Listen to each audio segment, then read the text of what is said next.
Hello, hello. I'm Fred Perez. I am taking English 130248L this semester, the spring semester 2021, and this is going to be my recording for my final.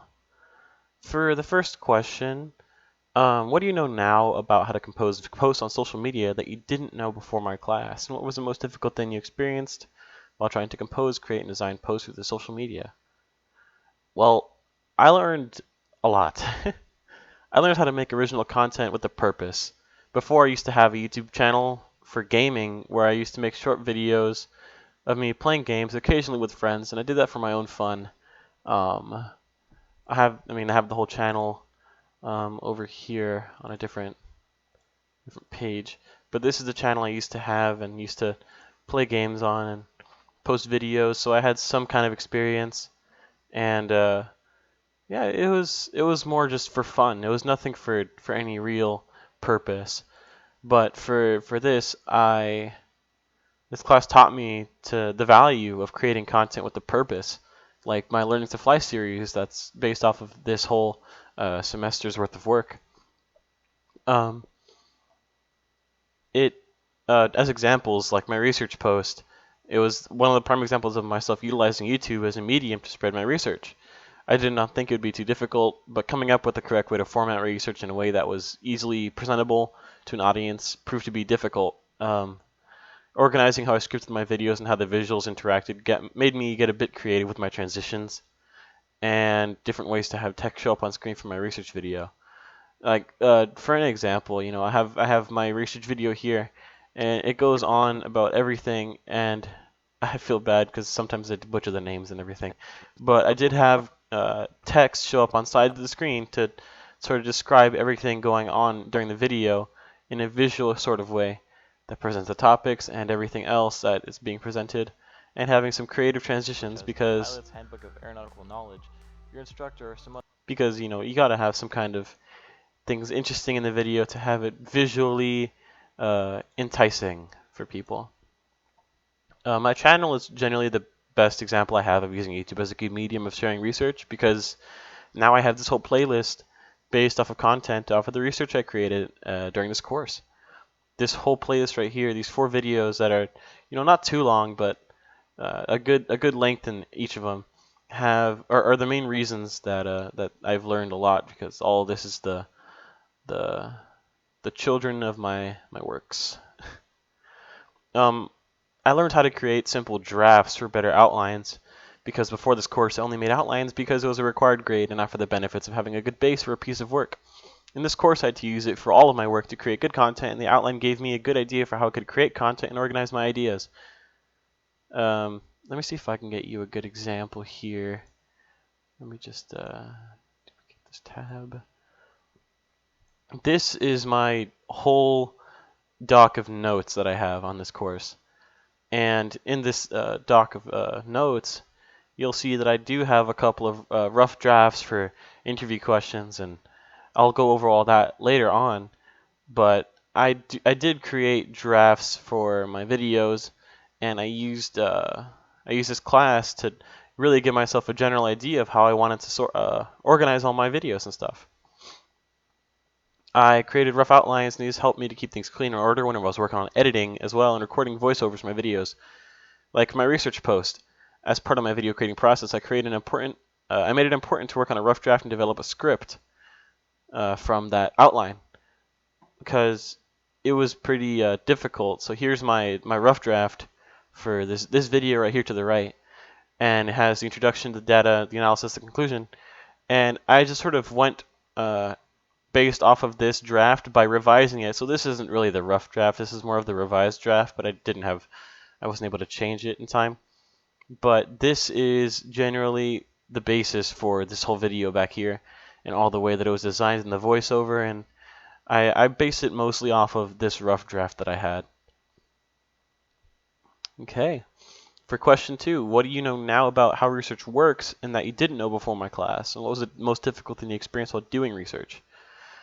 Protecting interviewees is a problem that I had to address in my interview that I didn't realize too much that it was that big of an issue until it was brought up. As an example, I had to blur the face of my interviewee so that his identity wouldn't be out, and I had to protect his identity and to not mention his name. And the most difficult thing was trying to get his face blurred on YouTube because this just took, I mean, it didn't take forever, but saving and making sure it actually processed on the video, it takes a while for whatever reason. I don't know. That's a problem with YouTube, I guess. And another thing to protect him was not to mention his occupation or where he lives. I made sure not to mention anything specific because you have to keep his identity safe. He's a good friend of mine, and I would hate to have anything that I do for my research affect him in any way negatively. I'm not sure if I can give any good examples for this because I have no experience with having a person be negatively affected by my research so far. So I can just say that I'm glad that I have done some procedures to protect him and to protect his identity. Making interview questions was difficult because I needed to make them in context with my research. This is still on question 2. For my initial interview questions draft, I had to create the initial draft for the questions. Let me see if I can find them on here. Here you go. The initial interview questions rough draft. I basically just did a really quick sort of just get your thoughts out onto paper kind of draft, which is asking just initial questions to draft, and it was really easy to create, but the difficulty came from revising them and getting the final questions I used for the interview, which is the refined questions.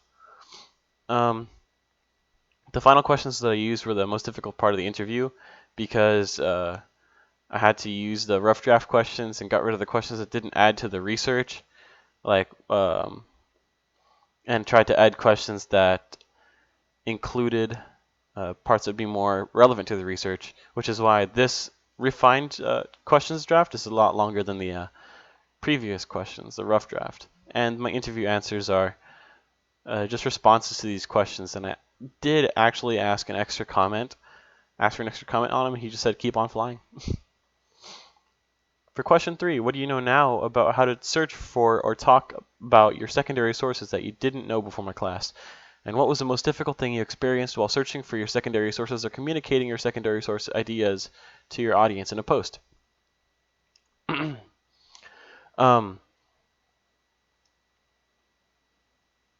guess the most important thing I found out about the secondary sources was finding holes in those sources.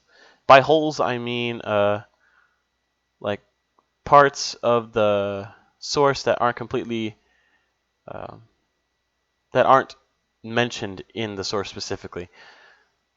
Finding holes in research led me to know that facts are not really absolute. Like knowing that I can use different types of ways to fact check sources, like what we used during this course, the crap sheet, which was a way of choosing the type of fixing up sources to see if they're relevant to the topic and if they're good enough to be used for research. This is an example of one I used for my research for AOPA.org. I use the research. It has a whole bunch of questions about the currency, the relevancy, authority, accuracy, the purpose of it, and ask if it passes it. And if it does, then you can summarize it and use it in your research. And this was really, really useful for my research to make sure that I had good sources and that they gave me good information to use in my research. I used the holes in sources to make new research. There was in my learning effective study habits video, this source right here by Atayak Gugus and Hatis Guns, learning styles and effective learning habits of university students, a case from Turkey. I learned that, in the title itself, there's a gap, like a part of research that can be done that isn't presented in this. In the title of the paper itself, the study was done on university students in Turkey, not pilots in the U.S., which is where I came up with my original topic, and I learned this whole process in finding the gap, which is the part of research that can't be done or that hasn't been done in class, and this is what I learned to work with. For question 4, what do you know now about writing a call to action for your audience that you didn't know before my class? And what was the most difficult thing you experienced while trying to compose, create, design, and post a video that your audience, post that would call your audience to action for social media?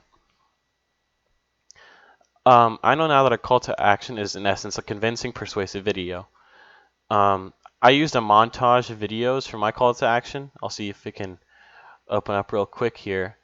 My call to action video. I basically just used a very long montage of many different clips of myself in conditions where I was flying, and made it in a very pleasing, presentable way by having it over some music. And let me just give you a really quick example of that, really, because it's the best way to explain it is to show it. Check ride. And once I get that, I'll be an official private pilot and I can fly whenever I want. This is the kind of things I see whenever I fly, and let me tell you, it is something incredible. I would love for everyone else that's watching this video to go out, study, and learn to get your pilot's license, because now I've taught you how to learn to learn. So I hope that you can now use that to learn to fly. And that was just a basic, call to action in a sense. And I hope it worked as a persuasive video because of all the different clips of showing the different situations that I've been in because of myself being a student pilot. And I thought that I'd create something visually stunning and intriguing to have the sense of that it'd be possible in real life to be accomplished by people that want to do that. I thought that it would be intriguing to make and make people want to become pilots. All the videos I use in the video are from myself and were collected while I was not even a private pilot yet. It shows that even trying to fly can lead to some incredible experiences every time you decide to take a flight. I thought that having all of my own experiences would make some people feel that it's possible and that they could do it themselves. It was really difficult to organize the call to action video to get my message across. The most difficult thing was coming up with a way that it would flow together and be a coherent video that would get its message across to try to fly and become pilots. And I hope that I got that accomplished with my voiceover and the video and the music all fitting together into one almost single piece of work that flows together nicely, and that all the parts of it come together in a way that feels like it would give a sense of motivation to become a pilot. I had a good bit of footage from previous flights, and most of it was very visually stunning, and I thought it'd be best to make content that I'd be used for this post. If the way I laid it out was enough to persuade the audience, then I felt I had done something correct. I've gotten my message across to the best of my ability, and I hope that people may watch my videos and at least consider flying a smaller plane and possibly become pilots. Question 5. What do you know now about how to compose posts for your audience that you didn't know before my class? How has your audience impacted the way you compose your post? What was the most difficult thing you experienced while trying to compose, create, design posts for your specific audience for social media? Well, one thing I now know how to compose and the way that my audience impacted the way I composed was that having feedback is very, very valuable in composing these posts.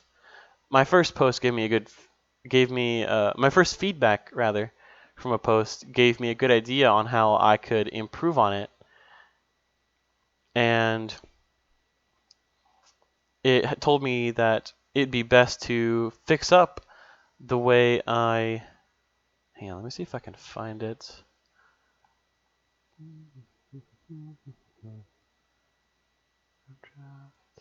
Forgive me, it's taking a little while.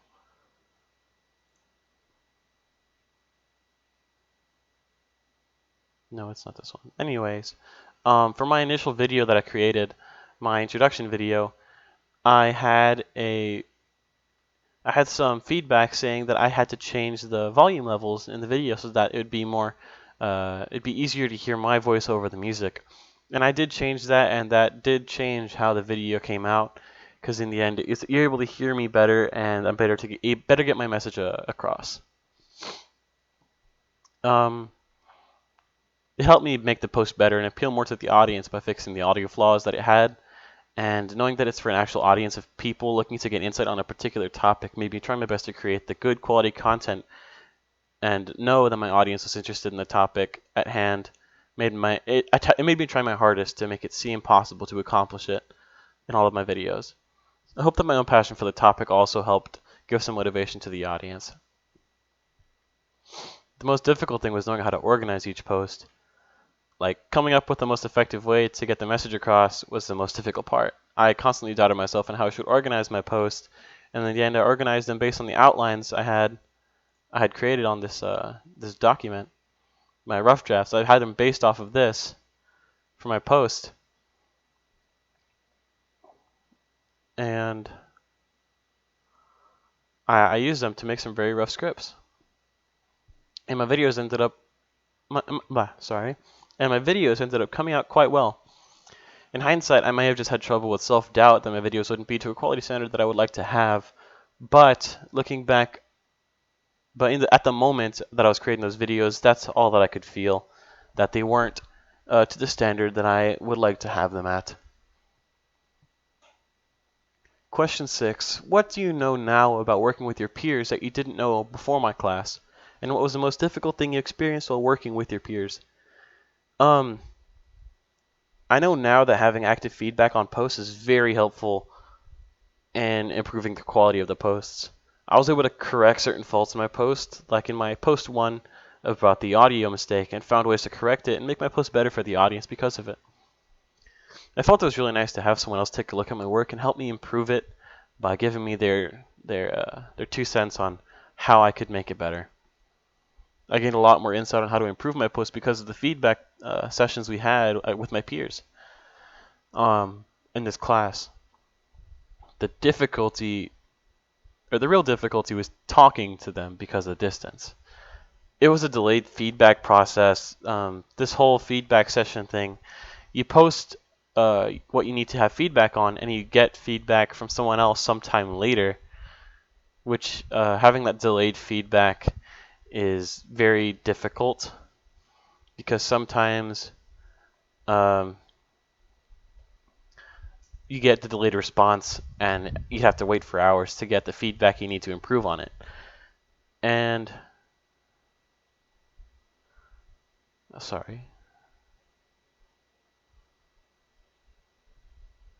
Okay. Eventually I got the feedback I could use to improve my video, but the time between posting it and receiving feedback was pretty annoying. Having an online class also made it difficult to have any kind of interaction between any of my peers, so this entire semester I had no contact with anyone, and as such was forced to wait for my feedback and give myself feedback, as I was the only immediate feedback available. Not having a person to show you what to do differently in person can change the way I could improve my own work. If I had someone in person to talk to and to ask for feedback or help in my work, I would have another way of knowing that I'm doing something correct or not, and immediately I would be able to ask on how I could do something to make the post better. For question 7, what do you know now about how feedback works that you didn't know before my class? What was the most difficult thing you experienced while engaging in feedback in my class? The one thing I know now is that obtaining feedback is really as simple as asking for it. As an example, the feedback discussion post we have in this course makes getting feedback incredibly easy and simple. The format we used to have a description and a link to the work and what we had to do for it and what we needed help with was probably helped me the most when working with obtaining feedback and giving it to others. Asking for feedback was a difficult thing for me because for this class, because having this class made me realize that feedback, but having this class made me realize that feedback is critical to working on research. Having it's almost mandatory because without it I could potentially make many more mistakes on my research and how I format it for my videos, and therefore I'd have more of a problem getting my messages across. The most difficult thing while engaging in feedback was knowing how to help someone and give good feedback to them. I kind of did have difficulty giving feedback that would be beneficial and not passive. By this, I mean, I didn't want to simply respond with, "Oh, great post. You could just change one word and you'd be great." I wanted to respond with something that could be more meaningful and helpful and possibly insightful on their work in ways, on the work with my own opinion that can give out help to my peers to create their best works. Giving sources for ideas is a difficult thing for me. And let me just show you a quick example of giving good responses. In this one, they were looking for any kind of help because they didn't know what they could do with. And I responded, "Hello, Andrea, I like your topic. I believe this is the best way to demonstrate your topic would be to create a video or YouTube channel that could demonstrate examples, and then you could talk about how this can affect communication." And I gave a detailed description of how they could improve their content that they create. Giving sources was a difficult thing for me too because I didn't like it, because giving the person research meant that I had to give away some of my time working on my own works to help with. Oh, sorry, that was Frida, not mine. I think your ideas would be best put in video form to get more across, to get and to better explain yourself with visuals. I think the ways to get research across and how to communicate in terms of visuals, you can use cartoonish visuals on Canva or the like, or you can have a video of you talking about it with visuals explaining what you're talking about on screen. That was my feedback to Andrea for this thread. Sorry, back to what I was saying about sources. It was difficult for me to give them to people because I didn't feel like I felt like if I gave them to a person, they'd have to rechange everything about their post and how they'd have to present it because of it. And because of that, I chose not to. But in hindsight, it probably would have been best to give them some sources of information to make their post fit better and give them more information to work with. And for question 8, what would I tell my younger self about this class? What should they expect to learn in this class for question 1? I would tell them that using a social media platform is really useful to get information out, and you can use it effectively with what you learn to do in this course because of the experience you already have with the YouTube channel, and it will feel easier but require a good bit of work just to get it to a presentable level, to something that you can show off on your new YouTube channel as a form of research. And that's what they could expect to learn. That it'd require a lot of work to get it up to a standard that would be presentable. What are their biggest worries, concerns, or fears, or difficulties they'll actually have for question 2? My younger self would fear that they don't know what to do or won't have it to a good enough quality for these videos to be presentable to to be presentable to an audience. That's probably the biggest fears that my younger self had. And for question 3, what are the best ways for them to overcome those concerns, worries, or fears? I think the best way would be to the best way to get over it is to draft and fix it from there. Having done something and getting feedback on it, and having people look at your videos from the audience, and having people look at your videos and give you feedback, as well as looking at your own videos from the audience's point of view, was probably one of the best ways to get around this fear. And it made my videos make more sense since more attention is being paid to the final product to make it flow better. And that is my final for English 1302-48L. My name was Fred Perez. Stay safe and keep your eyes in the sky.